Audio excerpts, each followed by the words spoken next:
Hello hi welcome नमस्ते, मेरा नाम ऋतिक और आज हम फिर से बात करने वाले हैं एक और इंटरेस्टिंग कंसेप्ट के बारे में। तो ये वीडियो सेमेस्टर 5 के उन बच्चों के लिए मोस्ट इंपोर्टेंट होने वाली है जिनके पास सब्जेक्ट है इंटरमीडिएट माइक्रो इकोनॉमिक्स सेकंड। तो चलिए शुरू करते हैं आज की वीडियो। और इस कंप्लीट सीरीज के नोट्स ऑलरेडी बन चुके हैं। जिन बच्चों को नोट्स परचेज करने हैं वो इस नंबर पे जाइए 9667836336 यहाँ पे जाके नोट्स ले सकते हैं। दूसरी बात, कई बच्चे कह रहे हैं कि क्या भैया ये सोल के लिए भी सेम सिलेबस रहेगा, क्या ड्यू का भी सेम सिलेबस है? बिल्कुल सेम सिलेबस है। सिलेबस जो है उसमें कोई भी किसी भी तरह की दिक्कत नहीं है। फिर भी किसी को लगता है कि हमारे चैप्टर जो है थोड़े से अलग हैं तो वो अपना सिलेबस मेरे पास भेज सकते हैं, मैं चेक करके बता दूंगा आप लोगों को। उसके लिए आप वो सिलेबस इस नंबर पर व्हाट्सअप कर देना। और जिन बच्चों के पास सोल का स्टडी मटेरियल आ चुका है वो भी इस नंबर पर व्हाट्सअप कर देना, एक बार मैं उसे भी एक बार चेक कर लूंगा। लेकिन सिलेबस जो है वो सेम टू सेम है। अब आते हैं यहाँ पे, तो हमारा चैप्टर चल रहा था प्राइस डिस्क्रिमिनेशन के बारे में, मतलब मोनोपोली में कैसे प्राइस डिस्क्रिमिनेशन होता है। तो लेसन नंबर 2 था ये। तो आज हम बात करने वाले हैं इसी के दो कंसेप्ट्स के बारे में। अब दो कंसेप्ट कौन कौन से हैं? एक तो है प्राइस लोड प्राइसिंग क्या होती है, दूसरा इंटरटेम्पोरल प्राइस डिस्क्रिमिनेशन क्या होता है। तो आज के लिए सिर्फ हम ये दो टॉपिक डिस्कस करेंगे और ये वीडियो हमारी क्या हो जाएगी, फिनिश हो जाएगी। तो पहले शुरू करते हैं प्राइस लोड प्राइसिंग से। अब बात यह है कि भैया ये प्राइस लोड प्राइसिंग क्या होते हैं।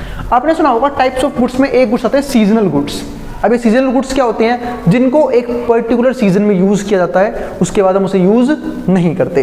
तो होता क्या है कि जब प्रोड्यूसर को या फिर सेलर को पता होता है कि अब इस प्रोडक्ट का पीक आने वाला है, यानी कि अब इसकी डिमांड पीक पे होगी, तो क्या कर देते हैं उसके प्राइस को हाई कर देते हैं, यानी कि कंज्यूमर से हाई प्राइस चार्ज करते हैं क्योंकि हाई डिमांड हो जाती है उस टाइम पे। तो यानी कि यहाँ पे क्या लगता है हमारा कि अगर डिमांड बढ़ गई तो ये लोग प्राइस को बढ़ा देते हैं और डिमांड जब कम हो जाएगी तो प्राइस को कम कर देंगे। तो इसी को हम पता क्या बोलते हैं? इसी को हम बोलते हैं प्राइस लोड प्राइसिंग। अब समझते हैं इस चीज को। तो involves charging more for goods and services during times of high demand, यानी कि किसी भी गुड्स के लिए, किसी भी सर्विसेज के लिए हाई प्राइस चार्ज करना हाई डिमांड होने के वक्त।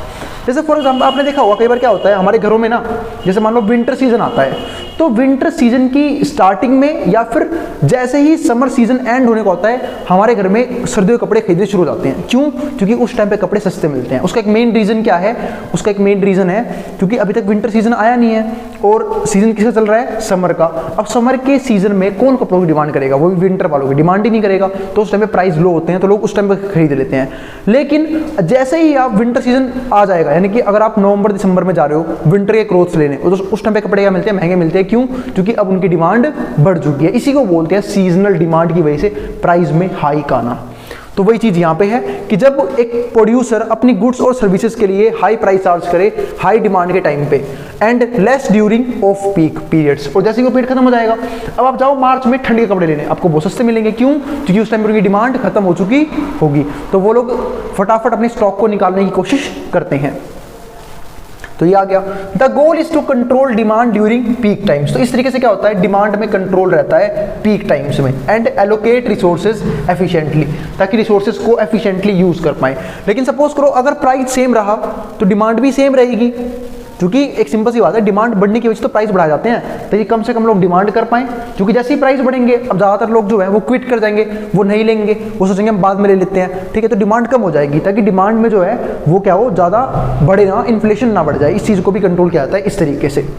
अब आता है हमारे पास यहाँ पे examples off peak load pricing, कि ऐसे कौन कौन से एग्जांपल हैं, मतलब ऐसे कौन कौन से प्रोड्यूसर ऐसा करते हैं। जैसे फॉर एग्जांपल इलेक्ट्रिसिटी, आप लोगों ने यही, मैंने तो कपड़ों का एग्जांपल दिया, आप लोग देख लो, जो लोग एसी यूज करते हैं, एसी यानी कि एयर कंडीशनर यूज करते हैं, ठीक है, अगर आप इसकी डिमांड करोगे ठंड के मौसम में, आप ठंड के मौसम में लेने जाओ, आपको फिर भी जो है नॉर्मल रेट से काफी चीप रेट पे अवेलेबल हो जाएगा एसी या फिर रेफ्रिजरेटर। लेकिन जैसे अपन के सीजन में जाओगे, आप सपोज करो आप जून जुलाई में जा रहे हो एसी लेने, तो आपको काफी कॉस्टली पड़ेगा। क्यों? क्योंकि उस टाइम पे उसका सीजन स्टार्ट हो चुका होता है, उसकी डिमांड बिल्कुल पीक पे होती है, और डिमांड पीक पे होने की वजह से जो प्रोड्यूसर है वो हाई प्राइस चार्ज करता है इस केस में। अब ऐसे यहाँ पे एग्जांपल दिया है इलेक्ट्रिसिटी का, इसमें कैसा होता है, तो providers charge more for more power during peak demand hours. जब डिमांड आवर्स अपने पीक पे होते हैं कि उस टाइम पे सबसे ज़्यादा बिजली यूज़ होगी, जैसे फॉर एग्जांपल डे टाइम हो गया, या फिर कहीं पे हो सकता है कि रात को ज़्यादा बिजली यूज़ होती हो, तो उस पर डिपेंड करता है। तो उस टाइम पे ना प्रोवाइडर जो है वो अपने चार्जेस को इंक्रीज कर देता है, एंड लेस ओवरनाइट, और रातों कम कर देता है व्हेन डिमांड इज लो, जब डिमांड क्या है, लो है। अब आता है ट्रांसपोर्टेशन। अब ट्रांसपोर्टेशन में आ गया, मान लो ट्रेन की कॉस्ट है या फिर बसेस की कॉस्ट है, वो रश आवर में बढ़ जाती है, यानी कि आपको लगता है कि अब जैसे मैं आपको एग्जांपल देता हूँ कई जगह ना सीजनल त्यौहार मनाए जाते हैं। फॉर एग्जांपल आप मथुरा साइड चले जाओ, अब मथुरा साइड में क्या होता है, कोई गया होगा उसे पता होगा, मथुरा साइड में क्या होता है कि अगर आप कभी वहाँ पे जा रहे हो होली के टाइम पे, क्योंकि होली वहाँ की काफ़ी ज़्यादा फेमस होती है, आप उस टाइम पे जाओगे आपको हर एक चीज़ बहुत कॉस्टली मिलेगी, होटल से लेके रेस्टोरेंट से लेके, ठीक है, यहाँ तक कि ट्रांसपोर्टेशन कॉस्ट भी वो लोग इंक्रीज कर देते हैं। क्यों? क्योंकि वो उनका क्या होता है पीक टाइम, यानी कि वो उनका टाइम होता है कमाने का। तो उस टाइम पे वो लोग, क्योंकि उस टाइम पे टूरिज्म बढ़ जाता है मथुरा का, तो उस टाइम पे वो लोग हाई कॉस्ट चार्ज करते हैं, ज़्यादा पैसा लग जाता है हमें ट्रैवल करने में। तो वही सेम बात हर जगह है कि अगर आप सीजन में कहीं पे जा रहे हो तो आपको हाई प्राइस, आप इसमें आपको एग्जांपल देता हूँ एक और इसका बढ़िया सा, ठीक है। जैसे मान लो आप ऋषिकेश गए आप राफ्टिंग करने, अगर आप वही ऋषिकेश जाओगे सितंबर अक्टूबर टाइम जब ठंड होगी, क्योंकि ठंड में जो है ना लोग रिवर राफ्टिंग नहीं करते हैं, क्योंकि पानी काफी ठंडा होता है, ठीक है, जिन्होंने किया उन्हें पता होगा पानी काफी ठंडा होता है, इसलिए राफ्टिंग जो है वो लोग नहीं करने जाते हैं। लेकिन अगर वही राफ्टिंग आप गर्मी में करने जाओगे तो आपको कॉस्ट काफी महंगी पड़ेगी। क्यों? क्योंकि उस टाइम उनकी डिमांड क्या होती है, काफी ज्यादा हाई होती है, लोग जाते हैं गर्मियों के मौसम में, जून जुलाई में वहां पे रिवर राफ्टिंग करने, तो वो हाई प्राइस चार्ज करते हैं। वहीं आप अक्टूबर में चले जाओ, आपसे बिल्कुल लो प्राइस में और आपको ज्यादा डिस्टेंस ट्रैवल करवाएंगे सेम रिवर राफ्टिंग में। तो ये मैंने आपको एक और एग्जांपल दिया।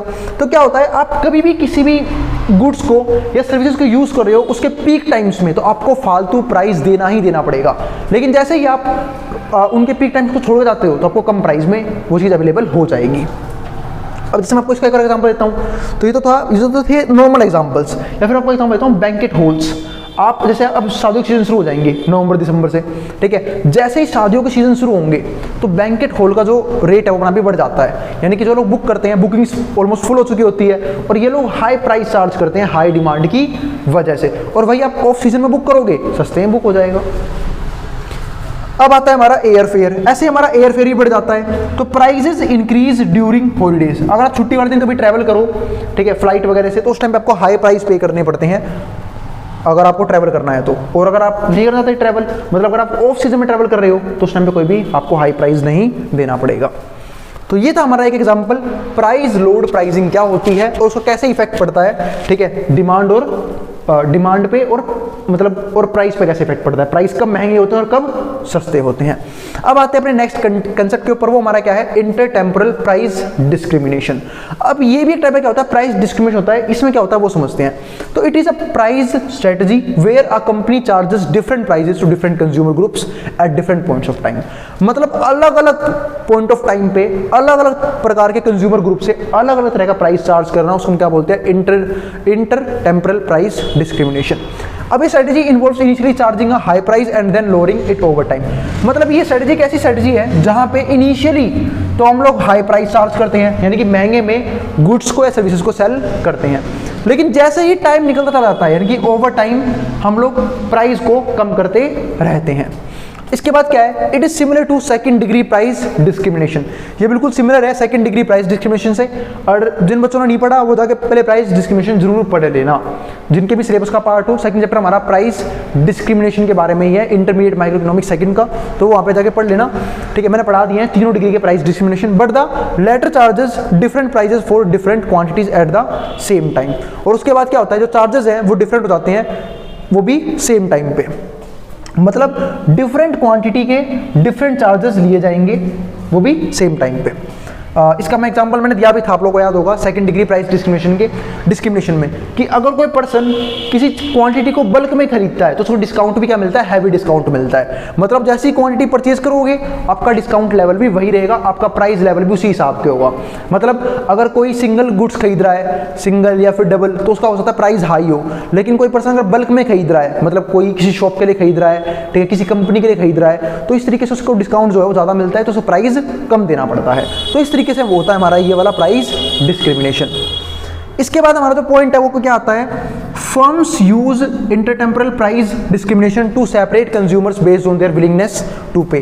फर्म इसको यूज करती है एक चीज और करने के लिए, वो क्या, कंज्यूमर को सेपरेट करने के लिए, कंज्यूमर के ग्रुप्स को सेपरेट करने के लिए, कि according to their willingness to pay, कि कौन कितना पैसा अफोर्ड कर सकता है देना। अब कुछ अमीर लोग होंगे तो ज़्यादा पैसा दे सकते हैं, तो उनके लिए सर्विसेज अलग लेवल की होती हैं। अब कोई गरीब लोग होंगे जिनके लिए सर्विसेज अलग लेवल की होती है। जैसे मैंने आपको एग्जांपल दिया था, याद होगा आपको, रेलवे का, कि रेलवे जो है वो अमीरों के लिए फर्स्ट ईयर एसी वाले डिब्बे भी चलाता है, सेकंड ईयर एसी वाले भी चलाता है, थर्ड ईयर भी चलाता है, और गरीबों को भी कवर करता है स्लीपर के डिब्बे डाल के या फिर जनरल डिब्बे डाल के। तो इस तरीके से जो है ये पूरा सिस्टम काम करता है।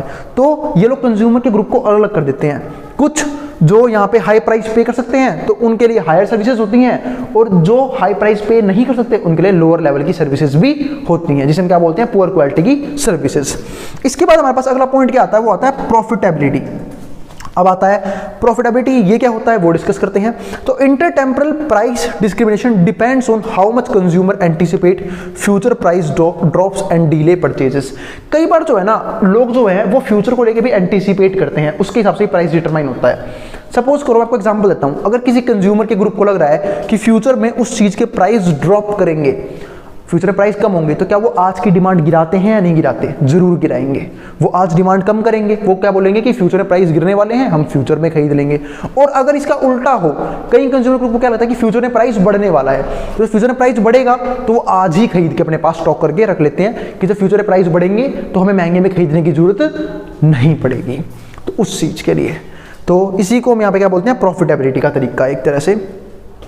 अब क्या था हमारा, intertemporal price discrimination provides a method for firms to separate consumer groups. ये मैं बता चुका हूं आपको पहले ही कि ये एक मेथड है जिसके जरिए एक जो फर्म है वो कंज्यूमर ग्रुप को सेपरेट कर लेती है according to willingness to pay, कि कौन उन्हें हायर पे करना चाहता है, कोई उन्हें लोअर पे करना चाहता है। जो उनको लोअर पे करेगा उनके लिए लोअर लेवल की सर्विसेज होंगी, यानी कि पुअर क्वालिटी की सर्विसेज होंगी, और जो उन्हें ज़्यादा पैसा देगा उनके पास हाई क्वालिटी की सर्विसेज होंगी।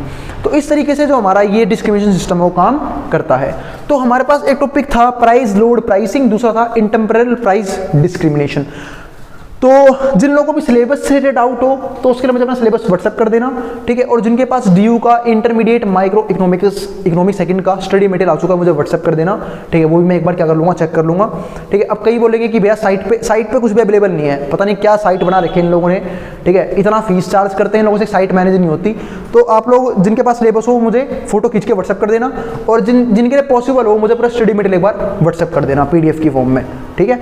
तो मैं एक बार चेक करके एक बार पूरा सिलेबस रीचेक कर लूँगा, ठीक है, ताकि ऐसा ना हो कि सीरीज बन जाए, बहुत सारे टॉपिक रह जाए या फिर कुछ टॉपिक एक्स्ट्रा ऐड ऑन हो जाए। ऐड ऑन हुए कोई दिक्कत नहीं है, जब तक फाइनल सिलेबस आएगा मैं कुछ चीज़ों को एडिट कर दूंगा प्लेलिस्ट में से, ठीक है। तो बाकी टॉपिक से रिलेटेड ही वीडियोस देखना, फालतू की वीडियोस देखने की जरूरत नहीं है। अब जिसको जो उतार सकता है, मैं ड्राइंग बोर्ड के सामने से मिलते हैं अगली वीडियो में, जहाँ पे हम बात करेंगे इसके नेक्स्ट कंसेप्ट के बारे में। और उन बच्चों को शेयर करना बिल्कुल मत भूलना जिन बच्चों का एग्जाम हो सेम सब्जेक्ट का, ताकि उनकी भी हेल्प हो जाए। अब जिसको जो उतार सकता है, मैं ड्राइंग बोर्ड के सामने से।